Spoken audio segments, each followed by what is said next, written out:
ಸಂಪುಟ ವಿಸ್ತರಣೆ ಬೆನ್ನಲ್ಲೇ ಕಾಂಗ್ರೆಸ್ ಅಲ್ಲಿ ಅಸಮಾಧಾನ ಅನ್ನೋದು ಸ್ಫೋಟಗೊಂಡಿತ್ತು.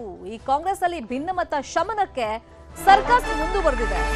ಭಿನ್ನಮತ ಶಮನಕ್ಕೆ ಸುರ್ಜೇವಾಲಾ ಕೂಡ ಎಂಟ್ರಿ ಆಗಿದ್ದಾರೆ. ಒಬ್ಬೊಬ್ಬರನ್ನೇ ಭೇಟಿ ಆಗ್ತಾ ಇದ್ದಾರೆ ನಾಯಕರು. ಕೆಲವರು ಮನೆಗೆ ಹೋಗ್ತಾ ಇದ್ದಾರೆ. ಫೋನ್ ಮುಖೇನ ಸಂಪರ್ಕ ಮಾಡಿ ನೇರ ಭೇಟಿ ಮಾಡ್ತೀವಿ, ಸದ್ಯಕ್ಕೆ ಸಮಾಧಾನ ಆಗಿ ಮುಂದೆ ಪಕ್ಷ ನಿಮ್ಮನ್ನ ಗುರುತಿಸುತ್ತೆ ಅಂತಾನು ಸಮಾಧಾನ ಮಾಡೋ ಪ್ರಕ್ರಿಯೆಗಳು ನಡೀತಾ ಇದೆ. ಸಿಎಂ ಮತ್ತು ಸುರ್ಜೇವಾಲಾ ಭೇಟಿ ಕೊಡ್ತಾ ಇದ್ದಾರೆ, ಚರ್ಚೆಗಳನ್ನ ಮಾಡ್ತಾ ಇದ್ದಾರೆ. HK ಪಾಟೀಲ್ ಅವರು ರೆಬಲ್ ಆಗಿದ್ರು, ಸದ್ಯಕ್ಕೆ ಸೈಲೆಂಟ್ ಆಗಿದ್ದಾರೆ. ಆದ್ರೆ ಎಂ ಕೃಷ್ಣಪ್ಪ ಮಾತ್ರ ಕೂಲ್ ಆಗ್ತಿಲ್ಲ. ನಿನ್ನೆ ಖುದ್ದಾಗಿ ಸಿಎಂ DK ಶಿವಕುಮಾರ್ ಅವರೇ ಅವ್ರ ಮನೆಗೆ ಹೋಗಿದ್ರು. 1.5 ಗಂಟೆಗಳ ಕಾಲ ಚರ್ಚೆಯನ್ನ ಮಾಡಿದ್ರು. ಕ್ಲೋಸ್ ಡೋರ್ ಮೀಟಿಂಗ್ ಆಯ್ತು. ಆದ್ರೆ ಕೃಷ್ಣಪ್ಪ ಇನ್ನೂ ಕೂಡ ಕೂಲ್ ಆಗಿಲ್ಲ. ನನಗೆ ಸಚಿವ ಸ್ಥಾನನೇ ಬೇಕು ಅಂತ ಹೇಳಿ ಪಟ್ಟು ಹಿಡಿದು ಕೂತಿದ್ದಾರೆ ಕೃಷ್ಣಪ್ಪ. ನಿನ್ನೆ ಸಿಎಂ ಮತ್ತೆ ಸುರ್ಜೇವಾಲಾ ಚರ್ಚೆ ಮಾಡಿದ್ದಾರೆ. ಕೃಷ್ಣಪ್ಪ ಅವ್ರ ಮನೆಗೆ ಹೋಗಿ ಸಮಾಲೋಚನೆ ಮಾಡಿದ್ದಾರೆ. ಅವ್ರ ಡಿಮ್ಯಾಂಡ್ ಇಷ್ಟೇ, ನನಗೆ ಸಚಿವ ಸ್ಥಾನ ಹೊರತುಪಡಿಸಿ ಬೇರೆ ಯಾವ ಮಾತು ಬೇಡ, ಯಾವ ಸ್ಥಾನಮಾನನೂ ಬೇಡ. ತಮ್ಮ ಖಡಕ್ ನಿರ್ಧಾರವನ್ನ ಕೃಷ್ಣಪ್ಪ ಅವರು ತಿಳಿಸಿದ್ದಾರೆ. ಮಿಸ್ಟೇಕ್ ಆಗೋಗಿದೆ, ಇದನ್ನ ಸರಿ ಮಾಡ್ತೀವಿ ಅಂತ ಹೇಳಿ ನಾಯಕರು ಹೇಳ್ತಾ ಇದ್ದಾರಂತೆ. ಹೇಗ್ ಮಾಡ್ತಾರೆ, ಯಾರಿಗೆ ಕೋಕ್ ಕೊಡ್ತಾರೆ ಅನ್ನುವಂಥ ಕುತೂಹಲ ಅಂತೂ ಇದ್ದೇ ಇದೆ. ಅಥವಾ ಸದ್ಯಕ್ಕೆ ಸಮಾಧಾನ ಪಡಿಸ್ಬೇಕು ಅಂತ ಈ ರೀತಿ ಹೇಳ್ತಾ ಇದಾರೋ ಗೊತ್ತಿಲ್ಲ. ಆದ್ರೆ ಕೃಷ್ಣಪ್ಪ ಮಾತ್ರ ಹಠ ಹಿಡಿದು ಕೂತಿದ್ದಾರೆ. ಸಿಎಂ ಅವರು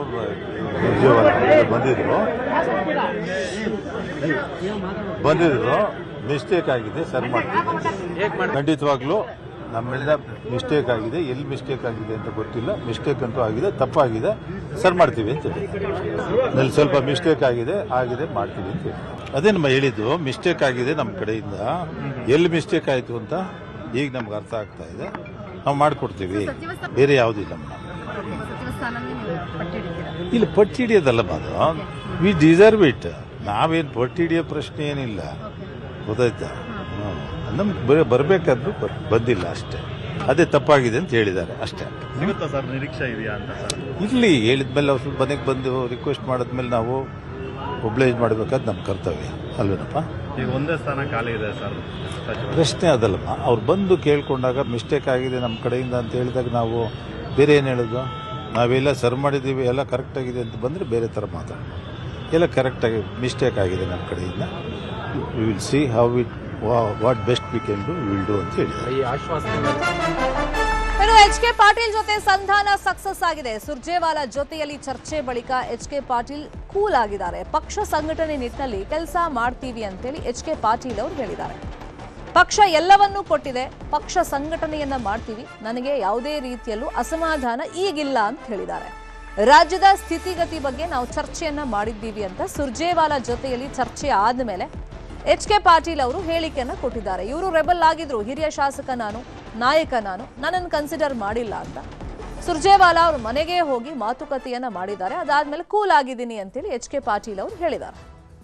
ಕಾಂಗ್ರೆಸ್ ಸರ್ಕಾರವನ್ನು ಗಟ್ಟಿಗೊಳಿಸ್ತಕ್ಕಂಥದ್ದು ಹಾಗೂ ಜನಸೇವೆ ಮಾಡಬೇಕಾಗಿದ್ದತ್ತ ನಾವೆಲ್ಲ ಇವತ್ತು ಗಮನ ಹರಿಸಬೇಕಾಗಿದೆ. ನಮ್ಮ ಉದ್ದೇಶ, ನಮ್ಮ ಪ್ರಯತ್ನ ರಾಜ್ಯ ಕಟ್ಟೋದ್ರ ಕಡೆ ಇರಬೇಕು. ಜನಸೇವೆ ನಾವು ಮಾಡಬೇಕಾಗಿರ್ತಕ್ಕಂಥ ಆದ್ಯ ಕರ್ತವ್ಯ. ನಾವೇನು ತತ್ವ ಸಿದ್ಧಾಂತದ ಮೂಲಕ ಪಕ್ಷವನ್ನು ಒಪ್ಕೊಂಡಿದ್ದೇವೆ, ಅದನ್ನು ಶಕ್ತಿಯುತ ಮಾಡೋದ್ರ ಮೂಲಕ ಕಾಂಗ್ರೆಸ್ ಅಲ್ಲಿ ಬಂಡಾಯ ಶಮನಗೊಳಿಸ್ತಾ ಇದ್ದಾರೆ ಸಿಎಂ. ಸಮಾನ ಮನಸ್ಕರ ನೇತೃತ್ವಕ್ಕೆ ಈಗ ಸಹಕಾರ ಸಿಗ್ತಾ ಇಲ್ಲ. ಪಕ್ಷ ತೊರೆಯೋದಕ್ಕೆ ಮುಂದಾದವರು ಈಗ ಸದ್ಯಕ್ಕಂತೂ ಸೈಲೆಂಟ್ ಆಗಿದ್ದಾರೆ. ಶಕ್ತಿ ಪ್ರದರ್ಶನಕ್ಕೆ ಮುಂದಾಗಿದ್ರು ಹಿರಿಯ ಶಾಸಕರು. 25ಕ್ಕೂ ಹೆಚ್ಚು MLAಗಳು ಒಂದ್ ಕಡೆ ಸೇರಿ ಹೈಕಮಾಂಡ್ಗೆ ಸಂದೇಶ ಕೊಡುವಂತ ನಿಟ್ಟಿನಲ್ಲಿ ಸಭೆ ಮಾಡಬೇಕು ಅಂತ ಹೇಳಿ ಪ್ಲಾನಿಂಗ್ ಅಲ್ಲಿ ಇದ್ರು. ಆದ್ರೆ ಅವರೆಲ್ಲ ಈಗ ಸೈಲೆಂಟ್ ಆಗಿದ್ದಾರೆ. ಅದರಲ್ಲಿ ಪ್ರಮುಖವಾಗಿ HK ಪಾಟೀಲ್ ಮತ್ತೆ TB ಜಯಚಂದ್ರ ಅವರು ಸೈಲೆಂಟ್ ಆಗಿದ್ದಾರೆ.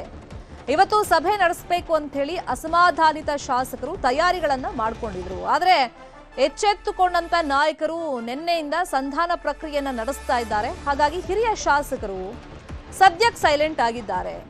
ಇನ್ನು ದಿನೇಶ್ ಗುಂಡೂರಾವ್ ಜೊತೆನೂ ಕೂಡ ಸಂಧಾನ ಮಾಡಲಾಗಿದೆ, ಅದು ಕೂಡ ಸಕ್ಸಸ್ ಆಗಿದೆ. ಇಂಡಿ ಶಾಸಕ ಒಂದ್ ಹಂತ ಮುಂದೆ ಹೋಗಿ, ಒಂದ್ ಹೆಜ್ಜೆ ಮುಂದೆ ಹೋಗಿ ಮೊನ್ನೆ ರಾಜೀನಾಮೆಯನ್ನೇ ಕೊಟ್ಬಿಟ್ಟಿದ್ರು. ಅವರು ಯೂ ಟರ್ನ್ ಹೊಡೆದಿದ್ದಾರೆ. ಈಗ ರಾಜೀನಾಮೆಯನ್ನ ವಾಪಸ್ ಪಡ್ಕೊಂಡಿದ್ದಾರೆ ಇಂಡಿ ಶಾಸಕ. ಸಮಾನ ಮನಸ್ಕರಿಗೆ ಸಹಕಾರಗಳು ಈಗ ಸಿಗ್ತಾ ಇಲ್ಲ. ರಾಜೀನಾಮೆ ಕೊಟ್ಟವ್ರು ವಾಪಸ್ ತಗೊಂಡ್ರು, ಕೊಡಬೇಕು ಅಂತ ನಿರ್ಧಾರ ಮಾಡಿದವರು ಅದರಿಂದ ಹಿಂದೆ ಸರಿದಿದ್ದಾರೆ. ಇನ್ನೊಂದ್ ಕಡೆ ಸಭೆ ಮಾಡೋದಕ್ಕೆ ತಯಾರಿಗಳನ್ನ ಮಾಡ್ಕೊಂಡಿದ್ದವರು ಕೂಡ ಈಗ ಸದ್ಯಕ್ಕೆ ಸೈಲೆಂಟ್ ಆಗಿದ್ದಾರೆ. ಹಾಗಾದ್ರೆ ಈ ಬಂಡಾಯ ಶಮನಕ್ಕೆ ಸಿಎಂ ಸಂಧಾನ ಸೂತ್ರ ಏನಾಗಿದೆ? ಅಸಮಾಧಾನಿತ ಶಾಸಕರಿಗೆ ಭರಪೂರ ಭರವಸೆಗಳನ್ನ ನೀಡಲಾಗಿದೆ. ಸಿಎಂ ಹಾಗೇನೆ ಸುರ್ಜೇವಾಲಾ ಅವರು ಅಸಮಾಧಾನಿತ ಶಾಸಕರನ್ನ, ಹಿರಿಯ ಶಾಸಕರನ್ನ ಭೇಟಿಯಾದಂತ ಸಂದರ್ಭದಲ್ಲಿ ಹಲವಾರು ಭರವಸೆಗಳನ್ನ ಕೊಟ್ಟಿದ್ದಾರೆ. ಶಾಸಕರಿಗೆ ಪ್ರಮುಖ ನಿಗಮ ಮಂಡಳಿಗೆ ನೇಮಕ ಮಾಡಲಾಗುತ್ತೆ ಅನ್ನೋ ಭರವಸೆ, ಕ್ಷೇತ್ರದ ಅಭಿವೃದ್ಧಿಗೆ ಹೆಚ್ಚಿನ ಅನುದಾನ ಕೊಡ್ತೀವಿ ಅನ್ನೋ ಅಭಯ, ಕ್ಷೇತ್ರದ ವಿಷಯದಲ್ಲಿ ಯಾರೂ ಮೂಗು ತೂರ್ಸಲ್ಲ ಅನ್ನೋ ಒಂದು ಪ್ರಾಮಿಸ್. ಅಂದ್ರೆ ಎಸ್ಪೆಷಲಿ ಈ ಜಿಲ್ಲಾ ಮಂತ್ರಿಗಳು ಇರ್ತಾರಲ್ಲ, ಉಸ್ತುವಾರಿ ಸಚಿವರುಗಳು, ಅವ್ರ ಹಸ್ತಕ್ಷೇಪ ಮಾಡಲ್ಲ ಅನ್ನೋ ಭರವಸೆ. ಕ್ಷೇತ್ರಗಳಲ್ಲಿ ಇಲಾಖೆಗಳ ಕೆಲಸ ಸರಾಗವಾಗುತ್ತೆ, ನಿಮ್ಮ ಸಮಸ್ಯೆಯನ್ನ ಸಿಎಂ ಆಲಿಸ್ತಾರೆ. ನಿಮ್ಗೆ ಏನೇ ಸಮಸ್ಯೆ ಆದ್ರೂ ಕೂಡ ನೀವು ನೇರವಾಗಿ ಸಿಎಂ ಹತ್ರ ಬನ್ನಿ, ಅವ್ರನ್ನ ಭೇಟಿ ಮಾಡಿ, ಚರ್ಚೆ ಮಾಡಿ, ಮುಂದೆ ಪಕ್ಷ ಅಧಿಕಾರಕ್ಕೆ ಬಂದ್ರೆ ನಿಮ್ಗೆ ಒಳ್ಳೊಳ್ಳೆ ಅವಕಾಶ ಸಿಗುತ್ತೆ ಅನ್ನೋ ಭರವಸೆ ಕೊಟ್ಟಿದ್ದಾರೆ. ಪಕ್ಷ ಸರ್ಕಾರ ಗೌರವಯುತವಾಗಿ ನಡೆದುಕೊಳ್ಳುತ್ತೆ, ಪಕ್ಷ ಸಂಘಟಿಸಿ ಮತ್ತೆ ಗೆದ್ದು ಬನ್ನಿ, ಅವಕಾಶಗಳು ಇದ್ದೇ ಇರುತ್ತೆ ಅವಾಗ ನಿಮಗೆ ಅಂತೇಳಿ ಭಿನ್ನರಿಗೆ ಸಿಎಂ ಹಾಗೇನೆ ಸುರ್ಜೇವಾಲಾ ಅವರು ಭರವಸೆಯನ್ನ ಕೊಟ್ಟಿದ್ದಾರೆ ಅಂತೇಳಿ ನ್ಯೂಸ್ 18 ಮಾಹಿತಿ ಸಿಕ್ಕಿದೆ. ಹಾಗಾಗಿ ಈ ಅಸಮಾಧಾನಿತ ಶಾಸಕರು ಸದ್ಯಕ್ಕೆ ಸೈಲೆಂಟ್ ಆಗಿದ್ದಾರೆ. ಮುಂದೆ ಮತ್ತೇನಾದ್ರೂ ಅಸಮಾಧಾನ ಸ್ಫೋಟಗೊಳ್ಳುತ್ತಾ ಗೊತ್ತಿಲ್ಲ. ಆದ್ರೆ ಸಡನ್ ಆಗಿ ರೆಬಲ್ ಆಗಿದ್ರಲ್ಲ, ಕ್ಯಾಬಿನೆಟ್ ಎಕ್ಸ್ಪ್ಯಾನ್ಷನ್ ಆಗ್ತಾ ಇದ್ದಂಗೆ ಎಲ್ಲರೂ ಕೂಲ್ ಆಗಿದ್ದಾರೆ, ಕೃಷ್ಣಪ್ಪ ಅವರನ್ನ ಹೊರತುಪಡಿಸಿ. ಇದೇ ವಿಷಯವಾಗಿ ಇನ್ನಷ್ಟು ಡೀಟೇಲ್ ಆಗಿ ಇನ್ಫಾರ್ಮೇಶನ್ ಕೊಡ್ತಾ ಹೋಗೋದಕ್ಕೆ ನೇರ ಸಂಪರ್ಕದಲ್ಲಿ ಕನೆಕ್ಟ್ ಆಗಿದ್ದಾರೆ ನಮ್ಮ ಪೊಲಿಟಿಕಲ್ ಬ್ಯೂರೋ ರಿಪೋರ್ಟರ್ ಕೃಷ್ಣ. ಅಸಮಾಧಾನಿತ ಶಾಸಕರು ಹಿರಿಯ ಶಾಸಕರನ್ನ ಸಮಾಧಾನ ಪಡಿಸೋಕೆ ಒಂದಿಷ್ಟು ಸೂತ್ರಗಳನ್ನ ಇಟ್ಟಿದ್ದಾರೆ. ಆ ಸೂತ್ರಗಳು ವರ್ಕೌಟ್ ಆಗ್ತಿದೆಯಾ ಅಥವಾ ಸದ್ಯಕ್ಕೆ ಸೈಲೆಂಟ್ ಆಗಿ ಮುಂದೆ ರೆಬಲ್ ಆಗುವಂತ ಚಾನ್ಸಸ್ ಇದೆಯಾ, ಅದು ಒಂದು ಮಾತು. ಮತ್ತೆ ಈ ಟಿ.ಬಿ. ಜಯಚಂದ್ರ ಹಾಗೇನೆ ಎಚ್.ಕೆ. ಪಾಟೀಲ್ ಅವರು ಸೈಲೆಂಟ್ ಆದ್ರು, ಆದ್ರೆ ಎಂ ಕೃಷ್ಣಪ್ಪ ಮಾತ್ರ ಸೈಲೆಂಟ್ ಆಗಿಲ್ಲ. ಮಿಸ್ಟೇಕ್ ಆಗಿದೆ ಅಂತ ಹೇಳಿದ್ದಾರೆ, ಸರಿ ಮಾಡ್ತೀನಿ ಅಂತ ಹೇಳಿದ್ದಾರೆ. ಯಾವ ತರ ಸರಿ ಮಾಡ್ತಾರೆ? ಯಾರಿಗಾದ್ರೂ ಕೋಕ್ ಕೊಟ್ಟು ಅವ್ರನ್ನ ಕ್ಯಾಬಿನೆಟ್ ಅಲ್ಲಿ ಸೇರಿಸ್ಕೊಳ್ಳೋ ಚಾನ್ಸಸ್ ಇದೆಯಾ?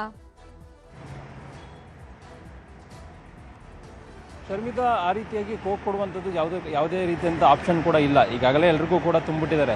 ಈಗೇನಿದ್ರು ಕೂಡ ಮಹಿಳೆಯರಿಗೆ ಮಾತ್ರ ಈಗ ಕೊಡಬೇಕು, ಆ ಒಂದು ಕಾರಣಕ್ಕೋಸ್ಕರವಾಗಿ ಸ್ವಲ್ಪ ದಿನ ವಿಳಂಬವನ್ನು ಕೂಡ ತೋರಿರುವಂಥದ್ದು. ಬಹುಶಃ ಮಹಿಳೆಯರಿಗೆ ಈಗ ಒಂದು ಸ್ಥಾನವನ್ನು ಕೊಡುವಂಥ ಸಾಧ್ಯತೆ ಬರುವಂಥ ದಿನಗಳಲ್ಲಿ ಮಾಡುವಂಥ ಸಾಧ್ಯತೆ ಇದೆ.